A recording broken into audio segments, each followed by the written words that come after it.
जब एक भारतीय जवान पाकिस्तान की कैद में चला गया था तो पूरे देश की सांसें थम गई थीं। पर कुछ ही घंटों में एक आवाज गूंजी। मोदी बोले, अब देखो। इस कहानी में सिर्फ राजनीति नहीं, दिल की धड़कनें और एक राष्ट्र का गुस्सा शामिल है। यह है सच्ची घटना से प्रेरित वो कहानी जिसे जानकर आपका खून भी उबाल मारेगा। सोचिए, एक जवान जिसने कसम खाई थी देश के लिए मर मिटने की, वो सरहद पार एक चाल में फंस गया। पाकिस्तानी सेना ने उसे बंदी बना लिया, उसके हथियार छीन लिए गए, आंखों पर पट्टी बांध दी गई और कैमरों के सामने उसे बेइज्जत किया गया। और उधर भारत में हड़कंप मच चुका था। मीडिया चीख रहा था कि जवान को छुड़ाओ। सोशल मीडिया पर आग लगी थी, लेकिन तब तक कोई आधिकारिक बयान नहीं आया था। फिर अचानक शाम 6:45 पर दिल्ली से एक सख्त आवाज आई, अब देखो। और यहीं से शुरू होती है वो कहानी जिसने पाकिस्तान को हिला कर रख दिया। दोस्तों, अगर आपके रगों में भी वही खून दौड़ता है जो सरहद पर तैनात हमारे वीर जवानों का है, अगर आप भी भारतीय सेना की बहादुरी और प्रधानमंत्री मोदी के नेतृत्व पर गर्व महसूस करते हैं, तो इस वीडियो को लाइक जरूर करें, चैनल को सब्सक्राइब करें, ताकि ऐसी ही कहानियां हर बार सबसे पहले आप तक पहुंचे। और हाँ, कमेंट में जय हिंद लिखकर हमारे फौजियों को अपना सलाम जरूर भेजें। ये वीडियो हर उस देशभक्त तक पहुंचना चाहिए जो भारत से प्यार करता है। शेयर करना मत भूलिए, क्योंकि सेना का साथ देना हमारा फर्ज है, ना कि सिर्फ उनका काम। जय हिंद, वंदे मातरम। 28 अक्टूबर की बात है। कश्मीर में एलओसी पर तैनात था 26 साल का हवलदार वीर प्रताप सिंह। शांत, बहादुर और बेहद होशियार जवान। उस दिन बॉर्डर पर हलचल कुछ ज्यादा थी। रेडियो सिग्नल्स लगातार इंटरसेप्ट हो रहे थे। पाकिस्तानी चौकियों से हल्का मूवमेंट भी नोट किया जा रहा था। वीर प्रताप अपने दस्ते के साथ पेट्रोलिंग पर निकला, पर जैसे ही वो पोस्ट 43A के पास पहुंचे, अचानक गोलियों की बौछार शुरू हो गई। दस्ते को कवर फायर मिला, लेकिन उसी दौरान एक बड़ा धमाका हुआ। जब सब धुआं छटने का इंतजार कर रहे थे, वीर प्रताप वहीं से लापता हो गया। पहला शक यही था, क्या उसे पाकिस्तानी सैनिक उठा ले गए? लेकिन कोई पुष्टि नहीं थी। घंटों तक सर्च ऑपरेशन चला। ड्रोन्स, डॉग्स और नाइट विजन से पूरा इलाका खंगाला गया, लेकिन वीर का कुछ पता नहीं चला। इधर आर्मी हेडक्वार्टर में रिपोर्ट पहुंची, 1 soldier missing in action, last seen near LOC, enemy interference suspected. इसके साथ ही सारी यूनिट्स अलर्ट मोड पर आ गईं। 6 घंटे बाद पाकिस्तान ने कर दिया बड़ा दावा। पाकिस्तानी आर्मी के स्पोक्सपर्सन ने ट्वीट किया, an Indian soldier has been captured by Pakistan army near LOC। He is safe and being treated as per Geneva Convention। ये ट्वीट आग की तरह फैल गया। भारत का गुस्सा फूट पड़ा। सोशल मीडिया पर #BringBackOurSoldier ट्रेंड करने लगा। हर चैनल पर यही बहस कि हमारे फौजी को कैसे छुड़ाएंगे। लोग सड़कों पर उतरे, कैंडल मार्च शुरू हो गए, लेकिन भारत सरकार की तरफ से अभी तक कोई बयान नहीं आया था। लोग कह रहे थे कि मोदी जी कहाँ हैं। शाम 6:45 PM प्रधानमंत्री कार्यालय से आया जवाब। छोटा सा बयान, लेकिन उसमें वो सब कुछ था जो पाकिस्तान को सुनना नहीं था। भारत सरकार अपने जवान को हर कीमत पर सुरक्षित वापस लाएगी। अगला कदम पाकिस्तान के व्यवहार पर निर्भर करेगा। फिर आया वो वायरल वीडियो जिसमें PM मोदी एक मीटिंग में अफसरों से सिर्फ एक बात कहते हैं, अब देखो। पाकिस्तान की आर्मी पोस्ट, रात 11:30 बजे। एक संकरी अंधेरी कोठरी में बैठा था हवलदार वीर प्रताप सिंह। हाथ पीछे बंधे थे, आंखों पर काली पट्टी, और सामने एक टेबल पर पड़ा था उसका ID कार्ड, राइफल और एक पाकिस्तानी अफसर का रिकॉर्डिंग डिवाइस। अंदर आते ही अफसर ने कहा, बताओ भारत ने कब सर्जिकल स्ट्राइक की थी? वीर प्रताप ने कुछ नहीं कहा। दूसरा थप्पड़ पड़ा। कितने लोग भेजे थे मोदी ने? कब अगला हमला करने वाले हो? यह पूछताछ नहीं थी, यह मानसिक और शारीरिक टॉर्चर था। हर सवाल का एक ही जवाब था, खामोशी। पाकिस्तान को सिर्फ एक बात चाहिए थी, वीर प्रताप से वीडियो कन्फेशन, जिसमें वो कहे कि भारत ने घुसपैठ की, कि वो एक जासूस है। पर वीर प्रताप ने जबान नहीं खुली। 3 घंटे तक उसे नींद नहीं लेने दी गई। उसके घुटनों पर वार किए गए, हथेलियों को बिजली के तारों से झटका दिया गया। और अगले दिन वो फुटेज पाकिस्तान ने दुनिया को भेज दी। एक वीडियो जिसमें वीर प्रताप थका हुआ, घायल और चुप खड़ा था। वीडियो के नीचे लिखा था, captured Indian spy, treated humanely. Bharat में क्या हो रहा था? पिछले 24 घंटे से देश में हाहाकार मचा था। लोग गुस्से में थे, सरकार जवाब क्यों नहीं दे रही? पर असली तैयारी पर्दे के पीछे हो रही थी। PMO में हाई लेवल मीटिंग चल रही थी। NSA, रॉ, आर्मी चीफ और खुद प्रधानमंत्री नरेंद्र मोदी। मोदी ने कहा, हमें जवाब चाहिए, मगर दिखावे वाला नहीं, ऐसा जवाब जो याद रखा जाए। रॉ की रिपोर्ट आई। पाकिस्तान वीडियो वायरल कर अपने देश में जश्न मना रहा है। वो दिखाना चाहते हैं कि उन्होंने भारत को घुटनों पर ला दिया, लेकिन भारत झुका नहीं। मोदी ने 2 चीजें करने का फैसला लिया। 1, राजनयिक दबाव, यूएन जेनेवा कन्वेंशन के तहत। 2, सेना को ऑप्शन तैयार रखने के आदेश, वर्स्ट केस के लिए तैयार रहो। इस बीच वीर प्रताप उस कोठरी में बैठा हुआ था। उसे नहीं पता था कि बाहर क्या हो रहा है। उसे सिर्फ एक बात याद थी, मां की बात, बेटा, तिरंगा लहरा कर लौटना या तिरंगे में लिपट कर, झुकना नहीं। उसने तय कर लिया था, मर जाऊंगा लेकिन मुंह नहीं खोलूंगा। पाकिस्तान को समझ नहीं आ रहा था कि ये जवान चुप क्यों हैं। उन्होंने धमकाया, लालच दिया, मारा, लेकिन वीर प्रताप अडिग रहा। तीसरे दिन एक अफसर बुला, तेरा देश तुझे छोड़ चुका है, कोई नहीं आएगा। वीर प्रताप ने पहली बार जवाब दिया, मेरा देश मुझे कभी अकेला नहीं छोड़ता, और अगर मोदी जी को खबर लग गई है तो अब देखना तुम। ये शब्द पाक अफसर के चेहरे पर डर छोड़ गए, क्योंकि उधर भारत ने रेड लाइन खींच दी थी। भारत ने यूएन में केस फाइल कर दिया। विदेश मंत्रालय ने 24 घंटे का अल्टीमेटम जारी किया। यदि भारतीय जवान को सुरक्षित नहीं लौटाया गया तो इसके गंभीर परिणाम होंगे। इसी के साथ एलओसी पर भारतीय आर्मी की मूवमेंट बढ़ा दी गई। स्पेशल यूनिट्स को एक्टिवेट किया गया। आईएएफ के 2 साइलेंट ड्रोन भेजे गए पाकिस्तान की पोस्ट की निगरानी के लिए। पाकिस्तान को आभास हो गया, भारत इस बार चुप नहीं रहेगा। चौथे दिन रात को आईएसपीआर ने एक नई स्टेटमेंट जारी की, as a gesture of peace we will be releasing the Indian soldier soon. लेकिन भारत मान चुका था, ये रिहाई दर की वजह से होगी, इंसानियत की वजह से नहीं। रात के 1:20 AM प्रधानमंत्री आवास पर एक सीक्रेट मीटिंग चल रही थी। कमरे में सन्नाटा था, लेकिन अंदर की गर्मी महसूस की जा सकती थी। बाहर पत्रकार चैनलों पर चिल्ला रहे थे, भारत क्या करेगा, क्या युद्ध के हालात हैं, मोदी चुप क्यों हैं। लेकिन अंदर प्रधानमंत्री नरेंद्र मोदी के सामने रखी थी 3 फाइलें। हर फाइल में एक ऑपरेशन की रूपरेखा थी। ऑप्शन ए, डिप्लोमैटिक दबाव। Option B, special force rescue. Option C, surgical strike 2.0, secret. NSA Ajit Doval ने कहा, सर, डिप्लोमैटिक टूल काम करेगा, पर वक्त लगेगा। जवान की जान खतरे में है। पीएम ने धीमे स्वर में सिर्फ एक बात कही, तैयारी शुरू करो। अगर पाकिस्तान ने जवान को सही सलामत नहीं लौटाया तो ये रात उनकी सबसे लंबी रात होगी। सेना को ग्रीन सिग्नल मिल चुका था। नॉर्दर्न कमांड एक्टिव मोड में आ गया। रॉ ने पाकिस्तान की उस पोस्ट की सटीक लोकेशन दी जहां वीर प्रताप को कैद रखा गया था, पीओके के भीतर एक गुप्त आईएसआई आर्मी बंकर। इसी के साथ एक टीम को अलॉट कर दिया गया, India's ghost unit 9 para SF. इनका काम है चुपचाप जाना, टारगेट को हिट करना और बिना किसी निशान के लौट आना। पीएम मोदी ने खुद आर्मी चीफ को फोन कर कहा, हमें लड़ाई नहीं चाहिए, मगर अपने जवान को अकेला नहीं छोड़ सकते। हर ऑप्शन खुला है। उधर पाकिस्तान को भनक लग चुकी थी, भारत अब पुराना भारत नहीं है। आईएसआई के चीफ ने पाक सेना प्रमुख को अलर्ट किया, इंडियन ड्रोन्स एक्टिव हैं, बॉर्डर मूवमेंट हाई है, कुछ बड़ा प्लान चल रहा है। पाक चौकियों पर रातों रात सायरन बजने लगे, टैंक्स बाहर निकाले गए, F-16 फाइटर जेट रनवे पर खड़े कर दिए गए। लेकिन भारत की तरफ से कोई बयान नहीं आया, क्योंकि असल लड़ाई शोर से नहीं, सटीक निशाने से होती है। वीर प्रताप को तीसरे दिन एक नए कमरे में शिफ्ट किया गया था। अब उस पर कोई हाथ नहीं उठा रहा था। शायद डर था, या शायद पाकिस्तान रिहाई की स्क्रिप्ट लिखने लगा था।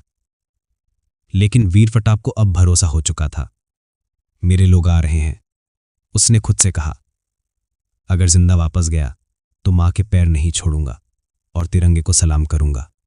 पीएमओ से कड़ा संदेश आया, भारतीय जवान को अगली सुबह 10 बजे तक सही सलामत वापस नहीं भेजा गया तो भारत अपनी तरफ से जवाब देना शुरू करेगा, बिना चेतावनी के। पाकिस्तान के कैबिनेट में हड़कंप मच गया। प्रधानमंत्री शहबाज शरीफ ने तुरंत आईएसपीआर और फॉरेन मिनिस्ट्री के हाथ बैठक बुलाई। आईएसआई के चीफ ने बोला, अगर भारत ने हमला किया तो हमें जवाब देना होगा, पर हम तैयार नहीं हैं। वहीं पर पाक के एक सीनियर जनरल ने चुपचाप कहा, मोदी का अब देखो असली था, ये कोई धमकी नहीं थी। 4th डे की सुबह 9:48 AM एलओसी पर हलचल बढ़ गई। भारतीय हेलीकॉप्टर MI-17 एलओसी के पास स्टैंड बाय पर था। अंदर एक मेडिकल यूनिट और रॉ के 2 अफसर। उनके पास आया radio message, target confirmed, Pakistani army ने रिलीज पॉइंट पर जवान को भेज दिया है। 10:03 AM। एक जवान को आंखों पर पट्टी, हाथ में एक तिरंगा और कांपती टांगों से LOC की तरह बढ़ते हुए देखा गया। वो था हवलदार वीर प्रताप सिंह। भारत ने बिना एक गोली चलाए अपना जवान वापस ले लिया, लेकिन सिर्फ कूटनीति से नहीं, सीधी चेतावनी और तैयारी की ताकत से। वीर प्रताप को हेलीकॉप्टर में बैठाया गया। वो कुछ नहीं बोला, सिर्फ पूछा, मोदी जी को बताना मैं वादा निभा लाया। वीर प्रताप वापस आ चुका था, पर जो कुछ उसने सहा वो सिर्फ एक जवान पर हमला नहीं था, वो था भारत की गरिमा पर सीधा वार। जवान की वर्दी फटी हुई थी, चेहरे पर जख्म थे और आंखों में दर्द कम, जिद ज्यादा थी। अगले दिन प्रधानमंत्री नरेंद्र मोदी ने कोई प्रेस कॉन्फ्रेंस नहीं की, ना ही ट्वीट किया। उन्होंने किया सिर्फ एक काम, रॉ और डिफेंस मिनिस्ट्री को बुलाया और कहा, अब वक्त है उन्हें समझाने का, शांति हमारी कमजोरी नहीं। भारतीय खुफिया एजेंसियों ने पाकिस्तान की उस पूरी पोस्ट का नक्शा खींचा जहां वीर प्रताप को रखा गया था। सैटेलाइट फुटेज, इलेक्ट्रॉनिक इंटरसेप्ट्स और डिप्लोमैटिक सोर्स से कन्फर्म हुआ ये पोस्ट ISI द्वारा चलाई जा रही थी। वहां 2 और भारतीय नागरिक पहले से कैद थे। ये जगह पाकिस्तान के नक्शे में भी दर्ज नहीं थी। ये सीधा उल्लंघन था जिनेवा कन्वेंशन का। भारत ने अंतर्राष्ट्रीय मंचों पर ये सबूत रखे। UN, ह्यूमन राइट्स काउंसिल और दुनिया की बड़ी सुरक्षा एजेंसियों के सामने भारत ने पहली बार खुलकर कहा, अगर एक और भारतीय नागरिक को ऐसे ट्रीट किया गया तो हम जवाब कानून से नहीं, सीमा से देंगे। पाकिस्तान पर दबाव बढ़ने लगा। अमेरिका और फ्रांस जैसे देशों ने कहा, India is showing remarkable restraint but it may not last for ever. चीन ने चुप्पी साध ली, क्योंकि उसे पता था मोदी सरकार अब पब्लिक ओपिनियन से नहीं, प्लानिंग से चलती है। रॉ ने पाकिस्तान की अंदरूनी हालत पर रिपोर्ट दी। आर्थिक स्थिति डगमगा रही है, IMF का प्रेशर, आर्मी और ISI के बीच फूट, जनता में सरकार के खिलाफ गुस्सा। इसी वक्त मोदी ने कहा, अब वक्त है जवाब देने का, लेकिन गोली से नहीं, ग्लोबल दबाव से। भारत ने पाकिस्तान को आर्थिक मोर्चे पर घेरना शुरू किया। 1. पाकिस्तान को दिया जाने वाला मोस्ट फेवर्ड नेशन स्टेटस रद्द। 2. पानी पर नियंत्रण की योजनाओं को तेज किया। 3. पाकिस्तानी प्रोडक्ट्स पर टैक्स और बैन। 4. OIC देशों से बैक चैनल बातचीत शुरू। अब वो पुराना भारत नहीं रहा। उधर पाकिस्तान में हालत और बिगड़ने लगे। मुद्रा गिरने लगी, मीडिया का दबाव बढ़ा और सबसे बड़ा झटका तब लगा जब 3 बड़े मुस्लिम देशों ने भारत की कार्रवाई को वाजिब कहा। ISI के भीतर से रिपोर्ट आई, भारत अब चुप नहीं रहेगा और ना ही सिर्फ सरहद की बात करेगा, अब वो हर मोर्चे पर घेरने की नीति पर उतर चुका है। और यहीं आया भारत का असली जवाब, ग्लोबल आइसोलेशन स्ट्रैटेजी। भारत ने दुनिया के सामने पाकिस्तान को एक स्टेट स्पॉन्सर ऑफ टेररिज्म के तौर पर पेश करने की तैयारी शुरू कर दी। PM मोदी ने अपने भाषण में नाम लिए बिना कहा, कुछ देश आतंक को पालते हैं, फिर जब आग अपने ही घर तक आती है तो दूसरों को दोष देते हैं। भारत अब सिर्फ देखेगा नहीं, इतिहास लिखेगा। भारत ने पाकिस्तान को दोबारा चेतावनी दी, अगर सीमा पार से एक और गोली चली तो जवाब सिर्फ LOC पर नहीं, डिप्लोमेसी और डिफेंस दोनों से मिलेगा। इस पूरी घटना का सबसे बड़ा असर हुआ इंटरनेशनल लेवल पर। अब भारत को एक शांतिप्रिय देश नहीं, बल्कि पीस थ्रू पावर वाला देश माना जाने लगा। PM मोदी के नेतृत्व की तारीफ की गई कि एक ऐसा प्रधानमंत्री जिसने बिना युद्ध छेड़े दुश्मन को झुका दिया। वीर प्रताप अब रिकार कर चुका था। वो अपने गांव लौटा तो लोग उसके सामने झुके नहीं, सीधे खड़े होकर सलाम किया। उसने मां से सिर्फ इतना कहा, मां, मोदी जी ने कहा था ना, अब देखो। और मैंने अपनी आंखों से देखा, पाकिस्तान सच में कांप उठा। भारत ने जवान को वापस तो ला लिया था, लेकिन जख्म अभी ताजा थे। देश की आंखों में गर्व था, लेकिन सवाल भी कि पाकिस्तान ने जो किया उसका असली जवाब कब मिलेगा। मोदी सरकार जानती थी अब सिर्फ बॉर्डर पे दबाव बनाना काफी नहीं, दुश्मन को उसके घर में घुसकर एहसास दिलाना होगा कि ये नया भारत है। रॉ चीफ ने प्रधानमंत्री को एक नया प्रस्ताव दिया, अगर इजाजत हो तो ऑपरेशन काली छाया को फिर से एक्टिव किया जाए। पीएम ने सिर्फ एक सवाल पूछा, सक्सेस रेट? रॉ चीफ बोला 95%, लेकिन एक गलती भी मिशन को बलि चढ़ा सकती है। मोदी का जवाब था, देश के लिए खेलने वाले डरते नहीं, शुरू करो। ऑपरेशन कोड नेम काली छाया, ब्लैक शैडो। इस मिशन का उद्देश्य था पाकिस्तान के अंदर घुसकर आईएसआई के उन अफसरों की पहचान करना जिन्होंने भारतीय जवान पर टॉर्चर करवाया, उनका नाम, लोकेशन और मूवमेंट ट्रैक करना, इंटरनेशनल कोर्ट तक सबूत पहुंचाना और अगर जरूरत पड़ी तो नॉन स्टेट मेथड से जवाब देना। रॉ के पास एक नाम पहले से तैयार था, कोड नेम शेर, असली नाम क्लासिफाइड, कभी भारतीय सेना का हिस्सा था। फिर रॉ के लिए ट्रेनिंग ली, अब घोस्ट नेटवर्क का लीड एजेंट। उसे भेजा गया बलूचिस्तान के रास्ते छद्म पहचान में एक अफगान व्यापारी बनकर। पाकिस्तान के भीतर कदम रखते ही मिशन चालू हो गया। शेर का पहला टारगेट था आईएसआई मेजर तैमूर खान, जिसने वीर प्रताप की पूछताछ का नेतृत्व किया था। मेजर तैमूर हर शुक्रवार रावलपिंडी की एक निजी मस्जिद में आता था, सिर्फ 15 मिनट के लिए। शेर ने उस मस्जिद के बाहर चाय की दुकान खोली। वहीं से शुरू हुई 6 दिन की निगरानी। उसने देखा तैमूर जब भी आता एक ही एसयूवी से उतरता, 2 बॉडीगार्ड साथ रहते, पर कभी हथियार लेकर अंदर नहीं जाता। छठे दिन शेर ने रॉ को पहली रेड लाइन भेजी, target lock confirmed, high confidence. अब अगला स्टेप था टारगेट के पीछे सबूत इकट्ठा करना। शेर ने कैमरा पेन, जीपीएस बग और एक माइक्रो डिवाइस के इस्तेमाल किया। उसने वो सब रिकॉर्ड किया जो तैमूर खान ने मस्जिद में आईएसआई ऑफिसर से बोला। भारतीय सिपाही तो हमारे सामने चूहे जैसे होते हैं, पर इस बार लगा जैसे दिल्ली तक सुन लिया गया हो। ये रिकॉर्डिंग अगले दिन रॉ के हेडक्वार्टर में पहुंची। भारत ने इसे इस्तेमाल किया, यूएन ह्यूमन राइट्स काउंसिल में सबूत की तरह। भारत का बयान था, हमारे पास सबूत हैं कि पाकिस्तान की सरकारी एजेंसियां आतंक और क्रूरता की नीति चला रही हैं। दुनिया चौंक गई।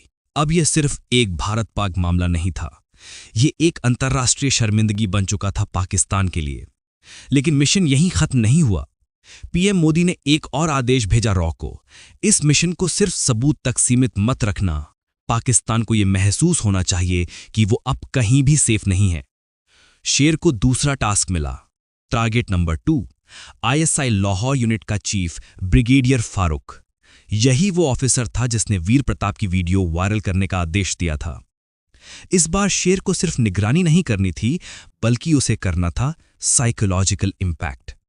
लाहौर में ब्रिगेडियर फारूक की गाड़ी एक दिन अचानक रुक गई।